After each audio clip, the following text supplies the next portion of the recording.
there's something to be said, Coach, about playing with the guys that you have grown up with and just building something and taking the pride of saying, hey, listen, we were a 1-3 team or a 2-7 team or whatever, however many games you have. 1-3 is a bad example. But creating something special.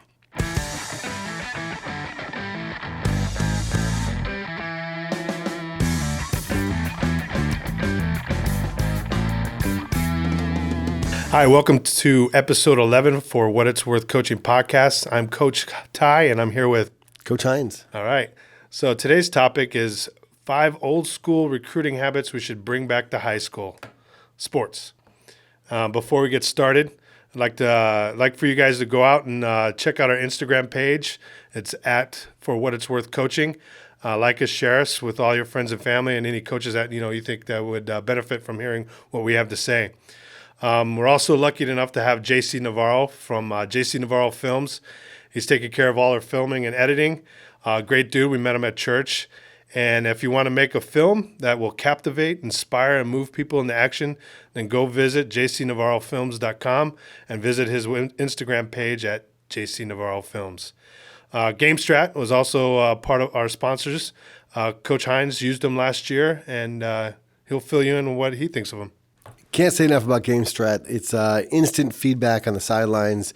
Seconds after running a play, they have that film in front of you on the whatever device you use. But it's a tremendous teaching tool to help your players and your fellow coaches make adjustments during games. And I don't want to picture coaching without it. Yeah, it's a great tool to on-the-spot coaching. And, sorry to cut you off, that's cool. And their customer service is top of the notch. It's just, I can't say enough about it. Awesome. Yeah, and they also do a lacrosse and basketball too. So if you're any of those coaches, go ahead and check them out at gamestrat.com. Let's get into today's topic. It's the 5 old school recruiting habits we should bring back to high school sports. Yeah, I'd like to start out with the term old school because in today's day and age where I think especially with social media, trainers and coaches and just people in general are always trying to outdo the next person. They're always trying to compete with someone. And competition's a great thing. We always talk about competition breeding success. But I've heard some people use the term old school in a derogatory way sometimes. Like, oh, that coach is old school or that person's old school. And the more I think about it, old school it's what I love. Yeah. It's what I love. I mean, you have to be up to date with policies and rules and regulations and certain lifts or techniques that we teach our players. You want to always be evolving with the games that we coach. That being said, and we're not going to go too far off on a tangent here, but as far as the weight room, old school lifts, squat, deadlift, clean, nothing better than that. Never goes out of style. No, thank you. And a lot of the ladder drills and other things, you think, what do these players do years ago before the ladders were taken from going up a building and saving someone's life, and they put them on the ground and started running through them. I don't know if Walter Payton never ran any ladders. He ran hills, he did squats, and so there's something to be said about old school. But in my 20 years of coaching high school football, Coach, I've seen more in the past 4 or 5 years of recruiting going on, and we're not talking about college coaches recruiting high school players. We're talking about high school coaches recruiting high school players. Yeah. And there's something about that really irks me. Now, the naysayers out there, and I posted something similar to this on Twitter, and got a lot of retweets and a lot of support. But then there were the trolls, if you will, that said, oh, what's wrong with a player wanting to better themselves and go to a different school? And there's absolutely nothing wrong with that. Coaches do it all the time. Mm-hmm. We see different opportunities to coach somewhere else that might be best for our family. What I want to focus on today is how old school recruiting was done and how, in our opinion, recruiting should be done now. The first one we have here, if you want to talk on that, I'll go with it first. I'll let you feed off it. Recruit your classrooms. What I simply mean by that is there are student athletes all around. Sometimes, and I coach off campus. I teach at an elementary school half an hour away. I'm a head coach here at Coronado. So I'm not on campus all the time. But spend enough time at your high school where you coach and get to know the student body, get to see the people that are walking through the halls, get to see the people that are in the classrooms. And if we're not on campus, which I'm not, talk to your players, talk to your captains, and talk to them about reaching out to teammates. I'm finding more and more of the young men I coach who are saying, "Oh, I've got this friend, they used to play football." Well, I said, well, bring them in. Let's find out why they don't anymore. Mm-hmm. And sometimes it's because they didn't think they were big enough. And I can talk to them about how you don't have to be big for football. Right. You have to be fast and explosive. Sometimes it's because, unfortunately, they had a really bad experience with a coach that was not transformational, but only cared about winning. So recruiting your classrooms is getting yourself and your players to talk to the people around them. Right there, the people that are under their noses every day. Yeah, definitely, and especially if you're a coach at a newer school. Yeah. Wander the halls. I remember one school, excuse me, still battling this cold, but I remember one school I was talking to the athletic director, and he was actually the first baseball coach there. And he says he remember just walking down the halls, seeing who plays baseball. Yeah. Just putting together that team. And, I know you being a new coach at a new school over in New Hampshire, I'm sure it was tough because, you get that first group of freshmen and you have a varsity team right away of freshmen pretty much. But it's a great opportunity, especially as a coach, to start that culture, that culture young, start building something successful, making people wanting to come there. You don't even have to recruit. You just have a great culture going on, and they know they can come in and be looked at without playing favorites. Yeah, absolutely. And I'm going to bunch of several of these together here. Recruit the hallways, recruit your lunchroom, recruit the courtyards. Just go around, look around, see who's there. Drive by your school on the weekend. See who's shooting hoops on the court. See who's playing. Or I go to some basketball games primarily to support our football players that play basketball, to show that I have a vested interest in them as people and other athletes outside of football.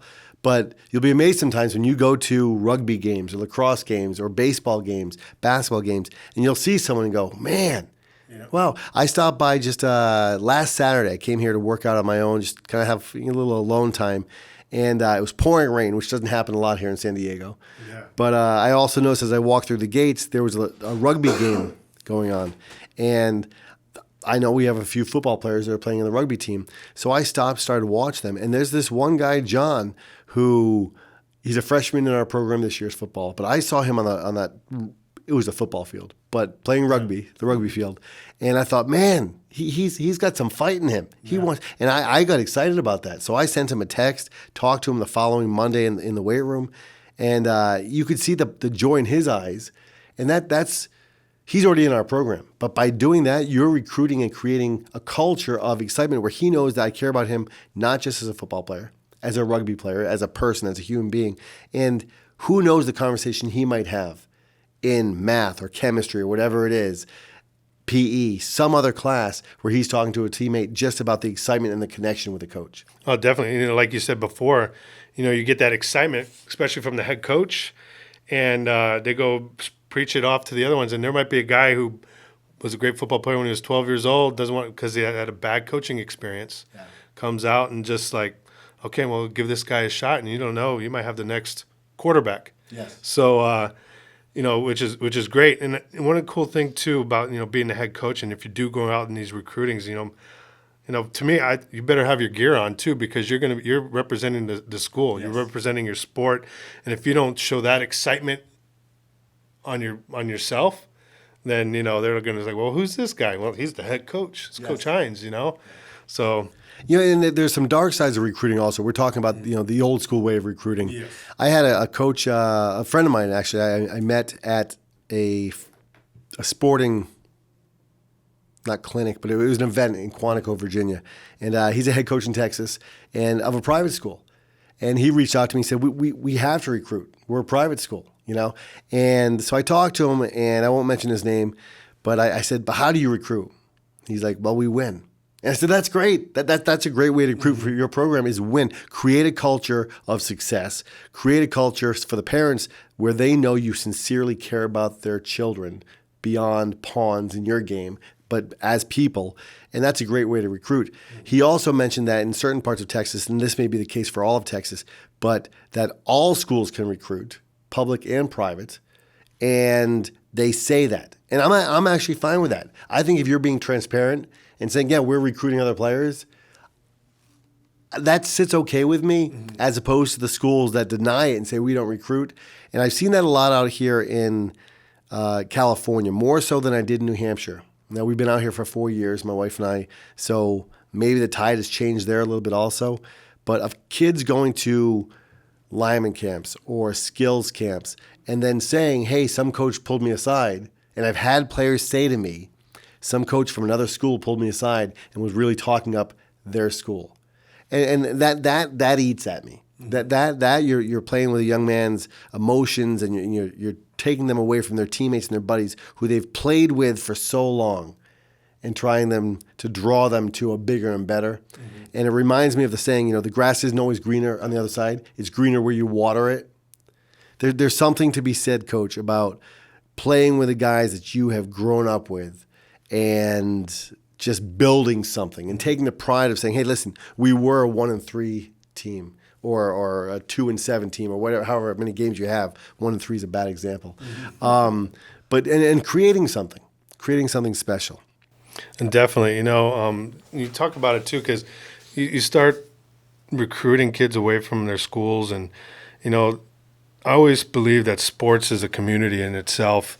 And not only with the kids, but with the coaches, the parents, the community that you play in too. And when you start recruiting and pulling these kids out of these communities, it takes community and it's away from everything, and it just becomes a sport. Yeah. And even the professional sports, they get paid millions of dollars. They do a good job. Their only thing is to play football or baseball. But they bring communities together in big stadiums to root for a team and bring. A great example this year is Cleveland, when the Browns finally won their first game in however long. That community was exploded with. I don't know if it was because of the free Bud Light afterwards, but that community has just gone through so much that they were so excited that there's hope and there's a glimmer there. And when you take that away from like a small community like Chula Vista or some little small town in Iowa, you take that away and it's, it just becomes a broad sport, and it's just a sport and no one gets excited for it anymore. Yeah, absolutely. And there are I won't mention the schools. They have them in Southern Florida, certain academies. They have other schools here in California and all throughout that that they have on their roster of 100+ young men, 30 or 40 of them come from or bust from other places, or living on campus. I also had a gentleman say to me, well, what if my son was playing in school and the head coach doesn't respect them as people and they don't have a strength program and they don't invest time? Unfortunately, that happens. Yeah. And that's what I think as parents, you have to really, personally for me, prayerfully, but sit down with your son or daughter and say, all right, why are we looking to go to a different school? Right. Are we looking to go to a different school just because they have a better swim team or baseball or basketball or football team? Or are we going there because there's truly a better chance for you to evolve as a person? And I think all too often, parents and coaches say, oh, no, we're doing this for the whole child. And they know darn well it's just for the sport. It was big on, by the time we put this out there, it'll be a little bit quieter in the Twitter world. But in Twitter, about a lot of student athletes that just left a private school up here in North Southern California, I guess if you can say that, or the LA area, right after the football season ended, a bunch of these kids went back to their home schools. And it was crazy. And you can't tell me that they left there because now they want to go somewhere academically different. They went there for one reason, it was for football. Yep. And they did have success. They had tremendous success at this particular school. But there's something to be said, once again, about creating something with your buddies. Definitely. That whether you end up winning a state championship or you go 500, you gave your heart to something, you put your all into something and create it with your buddies. Definitely. Well, I think this is a shorter one. We try, Coach Tighe and I try to keep these under 20 minutes. Right now, we're hovering around 14 minutes here. And once again, the whole point of this episode is to recruit the old school way. Recruit by winning. You want other kids to come to your school. Let them see who you are as a coach. Let them see who you are as a person, and let the players talk you up. Let the players talk to their buddies. I think it's powerful when you walk into your own school, you walk into your own weight room, you walk into your own field, and you are just truly, authentically yourself, and then the word will spread. Definitely. Take pride in it. Yeah, and speaking of taking things, take it for its worth. Stay strong. Man, I feel like you're stealing my catch line now. I know, I do too. It's funny. It's like I forgot for so long, and now it's like, It's natural. I like it. We appreciate what you guys do, and I'm just going to throw one more tidbit in there. When I say stay strong, and I know some people love it, and some people make fun of me, and I'm okay with that. It's for me, staying strong is mentally, physically, spiritually. Take pride in the strength you have as a person, and share that with others. definitely. So we're going to say it again. Stay strong. Stay strong. All right, take care. See ya.